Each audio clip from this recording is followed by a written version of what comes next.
इस वक्त की सबसे बड़ी और बेहद गंभीर ब्रेकिंग न्यूज मध्य पूर्व से सामने आ रही है, जहां इजरायल और ईरान के बीच बढ़ता तनाव अब खुले सैन्य टकराव में बदल चुका है। बीती रात से शुरू हुआ मिसाइल और ड्रोन हमलों का सिलसिला आज सुबह तक जारी रहा, जिससे पूरे क्षेत्र में युद्ध जैसे हालात बन गए हैं। दुनिया की निगाहें इस समय इस संघर्ष पर टिकी हुई हैं, क्योंकि इसके असर केवल 2 देशों तक सीमित नहीं रहने वाले।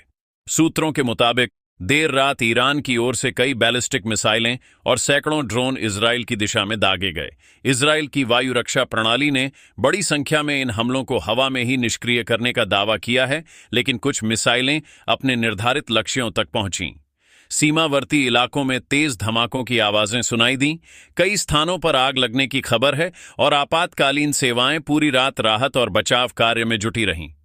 इजरायल की सरकार ने इसे राष्ट्रीय सुरक्षा पर सीधा हमला बताते हुए तुरंत जवाबी कार्रवाई की घोषणा की। कुछ ही घंटों में इजरायली वायुसेना ने ईरान के कथित सैन्य ठिकानों, मिसाइल लॉन्च साइट्स और रणनीतिक ठिकानों पर एयर स्ट्राइक की। रक्षा सूत्रों के अनुसार कई महत्वपूर्ण ठिकानों को निशाना बनाया गया।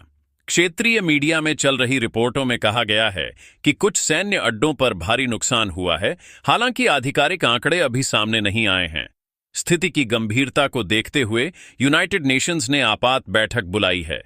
महासचिव ने दोनों देशों से संयम बरतने और तत्काल युद्ध विराम की अपील की है। संयुक्त राष्ट्र सुरक्षा परिषद के सदस्य देशों ने भी चिंता जताई है कि यदि यह संघर्ष और बढ़ता है तो इसका असर पूरे मध्य पूर्व और वैश्विक स्थिरता पर पड़ सकता है। इस बीच United States Department of Defence ने बयान जारी कर कहा है कि वह स्थिति पर करीबी नजर रखे हुए है। अमेरिका ने क्षेत्र में अपने सैन्य ठिकानों की सुरक्षा बढ़ा दी है और अतिरिक्त नौसैनिक जहाजों को अलर्ट पर रखा है। विश्लेषकों का मानना है कि यदि यह टकराव लंबा खिंचता है तो बड़ी शक्तियों की प्रत्यक्ष या अप्रत्यक्ष भूमिका बढ़ सकती है। जमीनी हालात बेहद तनावपूर्ण हैं। इजरायल के कई शहरों में सायरन बजते रहे और नागरिकों को बंकरों में शरण लेने के निर्देश दिए गए। स्कूल और कॉलेज बंद कर दिए गए हैं। सार्वजनिक कार्यक्रम रद्द कर दिए गए हैं। ईरान में भी सुरक्षा एजेंसियों को हाई अलर्ट पर रखा गया है। सीमावर्ती इलाकों से लोगों को सुरक्षित स्थानों पर भेजा जा रहा है। अस्पतालों में घायलों की संख्या बढ़ रही है। चिकित्सा कर्मी लगातार आपात स्थिति में काम कर रहे हैं। रक्तदान की अपील की गई है।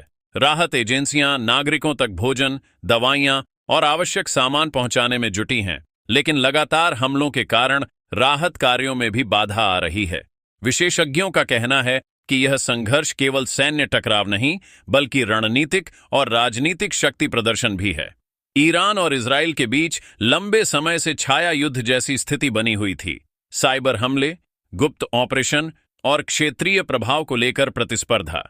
अब यह तनाव खुले सैन्य संघर्ष में बदलता दिख रहा है। आर्थिक असर भी सामने आने लगा है। अंतर्राष्ट्रीय बाजारों में तेल की कीमतों में तेज उछाल देखा गया है।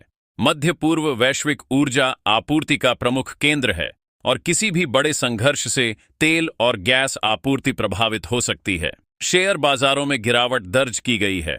निवेशकों में अनिश्चितता बढ़ गई है। राजनीतिक विश्लेषकों का मानना है कि इस टकराव के पीछे कई परतें हैं। क्षेत्रीय प्रभुत्व की प्रतिस्पर्धा, सुरक्षा चिंताएं और पुराने विवाद। यदि कूटनीतिक प्रयास सफल नहीं हुए तो यह संघर्ष व्यापक क्षेत्रीय युद्ध का रूप ले सकता है। कुछ पड़ोसी देशों ने अपने हवाई क्षेत्र बंद कर दिए हैं और सीमाओं पर सुरक्षा बढ़ा दी है। कूटनीतिक स्तर पर कई देश मध्यस्थता की कोशिश कर रहे हैं। यूरोपीय देशों के विदेश मंत्रियों ने अलग अलग वार्ताएं शुरू की हैं। कुछ देशों ने तटस्थ स्थान पर वार्ता कराने की पेशकश की है, लेकिन फिलहाल दोनों पक्षों के बयान सख्त हैं और पीछे हटने के संकेत नहीं दिख रहे। सैन्य दृष्टि से यह संघर्ष आधुनिक तकनीक से लैस है। ड्रोन, लंबी दूरी की मिसाइलें, साइबर हमले और वायु रक्षा प्रणालियां इस युद्ध का हिस्सा बन चुकी हैं। विशेषज्ञों का कहना है कि आने वाले दिनों में साइबर क्षेत्र में भी बड़े हमले हो सकते हैं, जिससे संचार नेटवर्क और वित्तीय प्रणालियां प्रभावित हो सकती हैं।